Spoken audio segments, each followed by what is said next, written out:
Gentleman yields back. Now recognize the gentleman from Colorado, Mr. Neguse, for his time for questioning. Thank you, Mr. Chairman. Thank you, Chairman Steil and Ranking Member Morelli, for being here and for your testimony. Chairman Steil, so the name of your bill is the Stop Insider Trading Act, correct? That's correct. Okay. You think that's an accurate description of the bill? No. Okay. What does trading mean to you? The buying and selling for profit. The buying and selling for profit. I couldn't agree with you more. Webster's dictionary defines it as the business of buying and selling. This bill, as you said, bans the buying of individual shares of stock, right? That's correct. It does not ban the selling. It reforms the selling, of course. It does not ban the selling, right?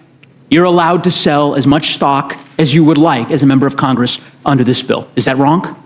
I think it's insufficient to describe it that way, but what you said is accurate but misleading. It is accurate, yes. But misleading. Correct. Yes, it is accurate. Accurate but misleading, let's say yes. there's a Republican senator who decides that they're going to sell millions of dollars of stock the week before the COVID-19 pandemic begins in earnest. That's legal under your bill, right? Of course, they would have provided a minimum of 7 days advance Correct. notice. I'm And not that sure would that be you legal. could do that in the timeline you just proposed. And that would be legal under this.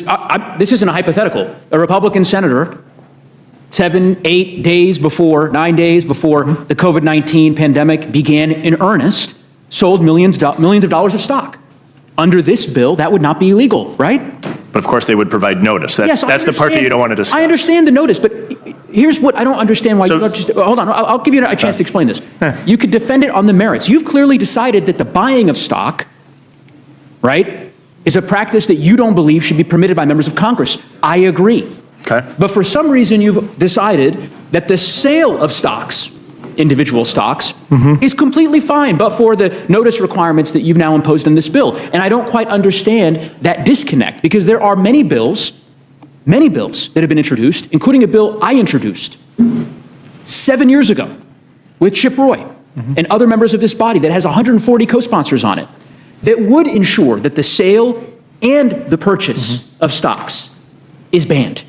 And this bill does not do that. So I'm trying to understand why you've decided that it's permissible on one end but not the other. Opportunity to by all respond? means. Great. So the focus of the bill is to stop an individual from being able to profit off of insider information. So that core concept of what is the bill's goal, I think, is really important. So let's go back to your example of an. Go ahead. Sorry. Go ahead. Please. I want. So let's go back. Let's go back to the example of an individual that made a significant sale prior to the pandemic, because I think that's actually a very relevant discussion point inside of this. The point of the pre-disclosure is that it prevents the individual from being able to profit off of that sale because the information is now publicly available. So if an individual is in a leadership role, say they're the chair of the Intelligence Committee of the House or the Senate, that individual may have information leading up to a pandemic. Sure. Now, proving that information was inside, that's very difficult. I noted that earlier. Proving illegal inside trades is actually very difficult for the Department of Justice. So my bill would require that you would provide an advanced disclosure of that. That would be, of course, market moving. It mirrors the sale. Just of the notion of that you intend to sell this stock. Right. That's there's no So walk you through the economics, maybe. So I understand the example. I'll reclaim my time here because I wanted to give you ample opportunity here. If you're the chairman of the Intel Committee, and today you come across information that compels you to sell $500,000 worth of stock in a particular company that you own, you make that disclosure under the Steil bill, right? 7 days, I think, or what's the notice requirement? Minimum 7. Minimum 7 days. Okay. I don't know that that's necessarily going to draw the scrutiny of anybody in the public domain. And if a week from now or 2 weeks from now, stock trades are made every day by members of Congress. Well, public disclosure would be prima facie evidence of insider trading subject to the jurisdiction of the Department of Justice. Then why not do that on the purchase? Why have you Because there's no individual. That's actually a great question, Mr. Neguse. So what we're looking at is real world situations where individuals enter Congress. So upon entering Congress, easy for all of us to agree there should be no additional purchase of an individual share of stock. I think that's actually reasonably straightforward. You have made the choice to become a member of Congress. That's an obligation that we're placing upon you. an individual who is leading their private life, who is making reasonable savings for themselves and their family. Maybe they bought 100 shares. I used Coca-Cola earlier because we had the gentleman from Georgia here. 100 shares of Coca-Cola stock or any other good American company that's working hard. They're using that to maybe save up for down payment on a home, their wedding, their child's wedding. Now they arrive in Congress. The question then became, what do we do? How do we think through this and how do we address this? We share the goal of preventing that individual from benefiting off of any insider information. Of course, if an individual was leading up to a major global event and that individual's trade was noticed in advance rather than after, one, that would most likely be market moving such that the profit would be removed, thus preventing the individual from making it. I would just simply say, because I've got limited time, I would say that while I understand that there are members of your caucus, and frankly, members of the Democratic caucus as well, who have concerns about divestment of stocks that they already own, okay? I understand that that's a concern that's been expressed by some members, and so insofar as you're trying to address that concern, you've adopted this new paradigm that you've constructed. I would just say that that's the reason, and that it's not this argument. I just don't think that it's intellectually consistent. So I hear you. You've made the argument. You've made the argument, and so yeah, I'm sure my colleagues on the other side of the aisle will give you more time if you'd like. But I just don't think that that's an accurate argument. In my view, 140 members of this body, Republicans and Democrats, have clearly, unambiguously said we should ban the sale or purchase of stocks. Period. Full stop. And there's a bill by one of the members of this committee, this august committee, the Rules Committee, and I look forward to making an amendment to this bill that you proposed to perhaps consider substituting Mr. Roy's bill, which would accomplish what I've described. I want to make sure I'm understanding, as a technical matter, the ambit of this bill. Under this bill, can you purchase crypto holdings? It makes no changes to the House rules in that regard. So you can't, or you can? It makes no changes in this regard. Is it allowed? House rules still apply. You today are allowed to buy crypto. So that's if you all I'm so asking. chose. It's not a trick question. You're allowed to. Okay. That's what I was saying. Individual placements, because someone else referenced this previously, that can you do individual purchase of individual placements of stock under this? Individual shares of stock, no. Individual shares, no. Private placements, yes. The current House rules would apply.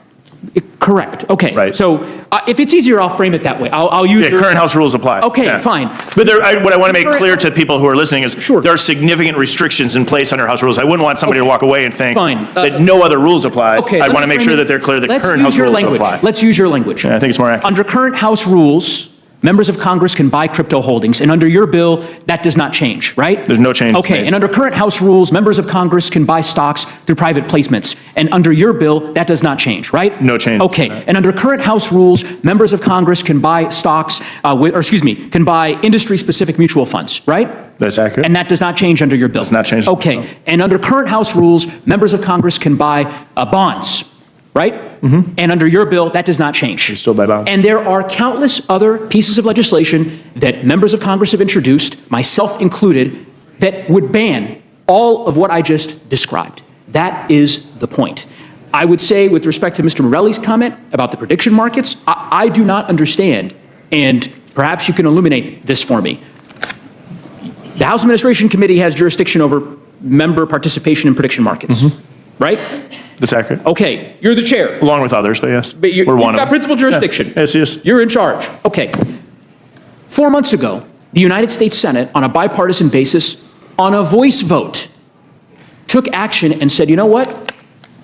No senator in this body is allowed to make bets on prediction markets. Every Republican, every Democrat agreed to it.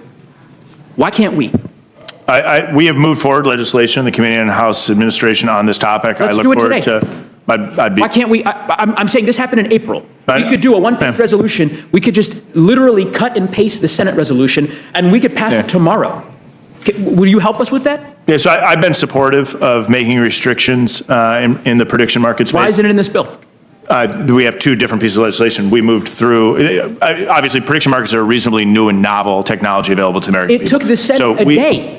It's a one-page resolution. It literally is a paragraph. It just says members of the Senate are banned from participating in prediction. I'm fully supportive of my legislation moving forward, if that's the question. No, the question is, well, I guess I'll follow with Mr. Morelli, and maybe, Mr. Morelli, I would encourage, I know you've been pushing on this, but maybe we can just write a one-page resolution, would just take the Senate resolution, go to the floor this week, and apparently, according to Mr. Steil, that would meet with his approval. All right, am I wrong? Is that not something that you all have been able to debate in the committee? Mr. Morelli. Well, no, you're absolutely right. We can do by resolution and have it apply to House members and House family members, families of House members, dependents, and do just exactly what the Senate did. The alternative is to do it in a bill which isn't even in front of us for reasons that completely escape my understanding. There should be a provision in this bill, as bad as this bill is. How would you not include the prediction markets? But yes, to your point, we could do a resolution. Doesn't have to pass the Senate. Doesn't have to have the president sign it. We can do a resolution pertaining simply to the House. We should do that today. I couldn't agree more, and I would hope that the majority Republican House would perhaps emulate what your colleagues in the upper chamber did under John Thune and simply say, instead of the delay and the dilatory tactics and everything else, we're just going to ban it. And you'll certainly have my support, and I suspect you'll have a lot of Democrats who would agree with you. I do want to talk about, very briefly, because the chair has indulged me so, here on the vote, what's it called, the Save Vote Act? And normally you say you all get to go on forever and ever because you have less people, but today you have more. Well, you don't want to tempt me here, Mr. Go ahead, Chairman. if you can make it quick, please. Very quick question on the Save America, I don't know if we're called the reduced version, or what's this new version called? Save America Life? What is it? Isn't there a title of it? The voter ID or what? Or Section 3 of the bill. Okay. So my understanding is that in Wisconsin, the voters approved by constitutional amendment, essentially a codification of the voter ID law that had already been on the books in Wisconsin, right? Okay. That's accurate. And National Conference of State Legislatures has described Wisconsin's constitutional measure, which is the same as the statutory measure, as the most restrictive in the country. I don't know if you've seen that. I don't know if it's I've not seen that term, but it's a reasonably good photo ID law. Reasonably good photo ID law. Under that law, you can use a college ID. Mm-hmm. And under your bill, you can't. Correct. Yeah.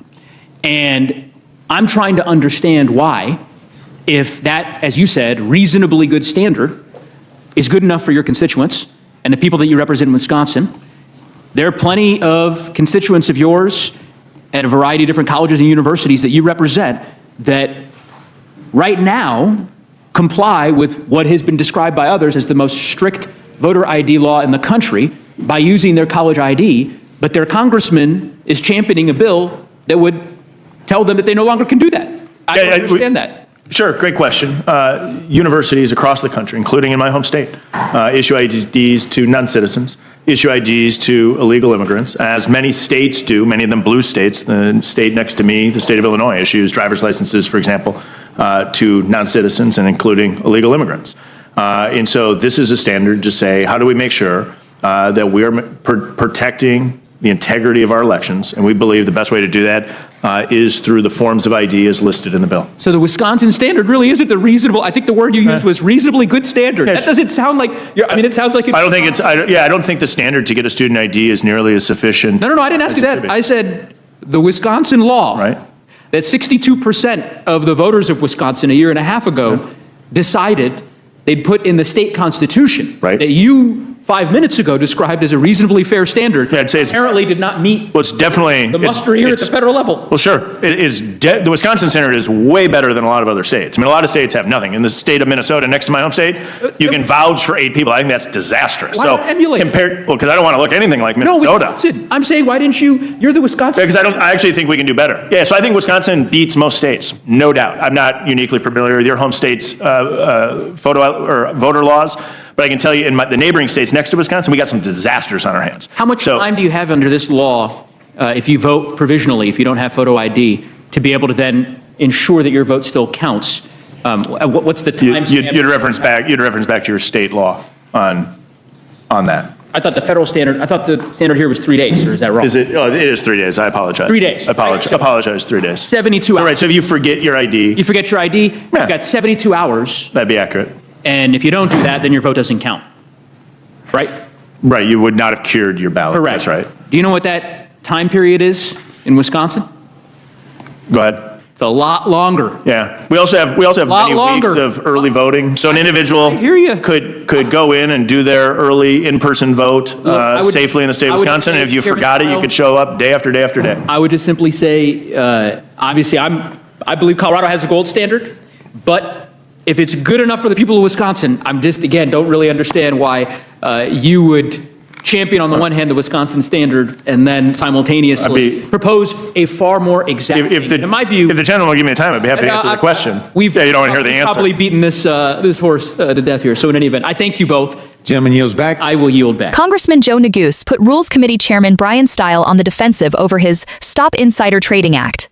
Neguse started with a simple question. What does trading mean? Buying and selling for profit. Steil agreed. Then Neguse dropped the hammer. This bill bans members of Congress from buying individual stocks, but it does not ban them from selling. Under the bill, a member can still sell millions of dollars in stock, as long as they give at least 7 days advance notice. Neguse pointed to the real-world example of a Republican senator who sold millions of dollars in stock just days before the COVID pandemic hit hard. That kind of sale would still be legal under Steil's bill. Neguse asked the obvious question. If the goal is to stop members from profiting off insider information, why ban only one side of the trade? Why is buying forbidden but selling, with notice, perfectly fine? Steil defended the approach, arguing that advanced disclosure would make the sale market-moving and remove the profit. Neguse wasn't convinced, calling the distinction intellectually inconsistent. He also noted that a stronger bipartisan bill, which bans both buying and selling, already has 140 co-sponsors, including Republicans. Steil's version leaves major loopholes intact. Members can still buy crypto, private placements, industry-specific mutual funds, and bonds. The exchange left a clear impression. A bill called Stop Insider Trading still allows members of Congress to sell stock based on information the public doesn't have.